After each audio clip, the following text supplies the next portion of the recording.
Okay, good day. I am from Global Ace Agency here in Malaysia and I am the Philippine recruiter. I receive hereby data from Avantage Agency in the Philippines. Am I right? Yes, ma'am.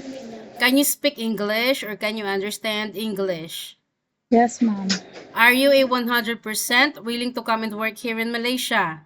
Yes, ma'am. Are you healthy or do you have any health issues in your body?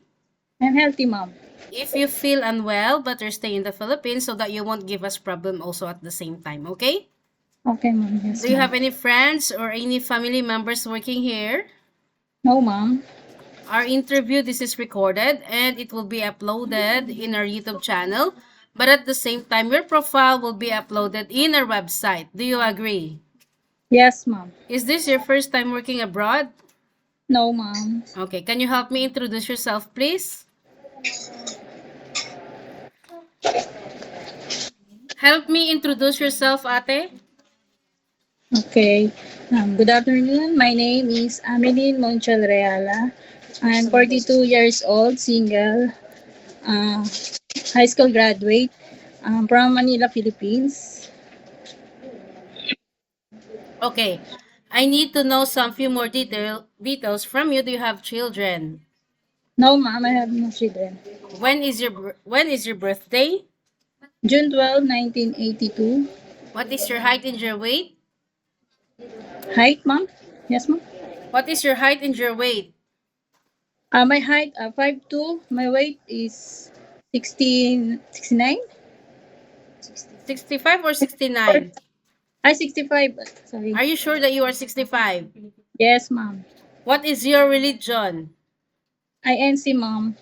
Iglesia ni Cristo. Yes, ma'am. What is your educational background?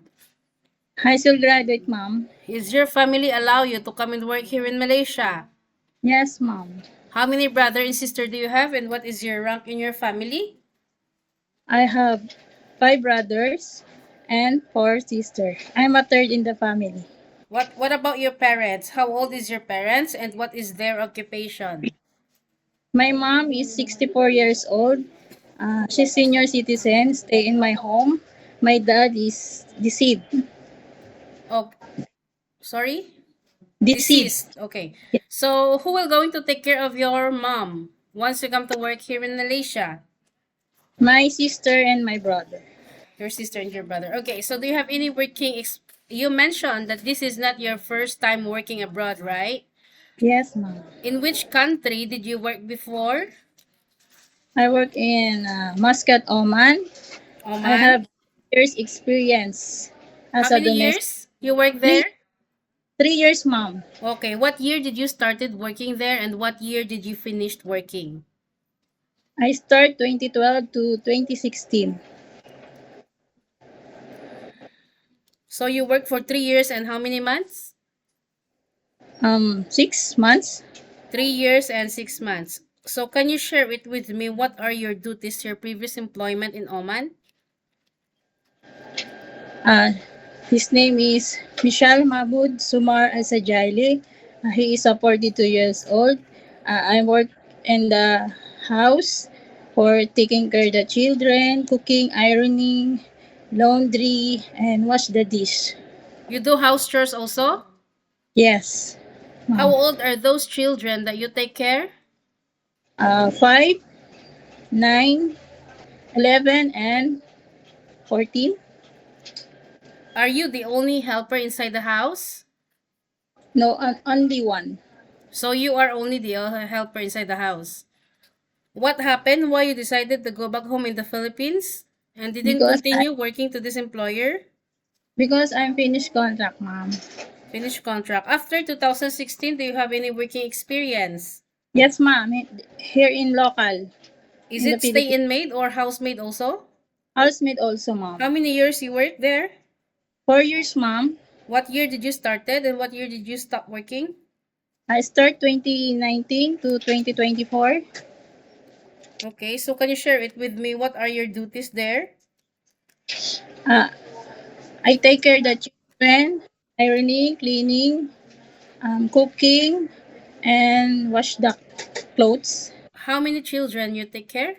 Uh, 3. How old? 2 years old, 3 years old, and 11 years old. Okay. So, in which place in the Philippines is this? And Igulot, Bulacan, ma'am. Bulacan. How many total family members? 5. 5. So, what happened? Why you decided not to continue working to this employer? You've been working for them for already 4 years. Ma'am, finish contract and I decide to go abroad again. Okay. So, I would like to let you know and to remind you also, as this is not a first time for you to work abroad, okay? You Yes, need to be ma'am. flexible, multitasking. And are you ready for any task that the employer will be given to you? Yes, ma'am. Oman and Malaysia is quite different, okay? So you need to Yeah. get ready yourself, fasten your seatbelt, because you might experience those things that you didn't experience way back in Oman and in Philippines, okay? Okay, ma'am. Are you okay to take your children or baby while doing house chores at the same time? Yes, ma'am. Can you take your elderly? Yes, ma'am. Can you cook? Yes, ma'am. What I love cook. variety of cuisine you can prepare? Yes, ma'am. What food or dishes you can prepare? Biryani, salud, um, any bread, tire, um, uh, carbonara. Oh, good. Okay. But you are Yes. willing to learn some new recipes like Chinese foods, Malaysian foods, Indian foods. Yes, ma'am. I'm willing. Okay. Can you caregiving for bedridden patient and disabled person? Ma'am, I'm willing. Willing. Are you comfortable taking care of pets? Yes, ma'am.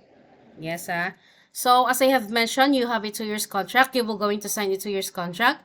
Any Yes, ma'am. uncertain situations that might happen to your family back in the Philippines, please be remind yourself that you cannot easily go back home. Terminating Ye- or breaching of contract, you know that there will be a consequences, which is you need to pay your employer, and at the same time, the agency has nobody force you to come and work here in Malaysia, okay?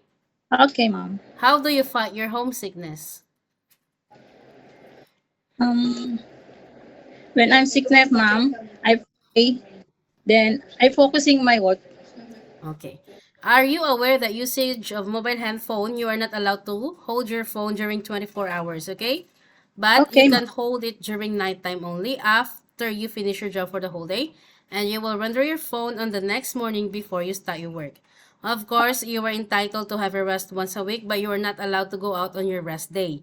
You will going to stay only inside the employer's house, but if you will work, employer will going to compensate your salary. Are you okay with the rules and regulations? Yes, ma'am. I understand. Okay, because in our initial interview, we just wanted to be specific. It's either you agree or you disagree. If you agree, it's okay, you can come.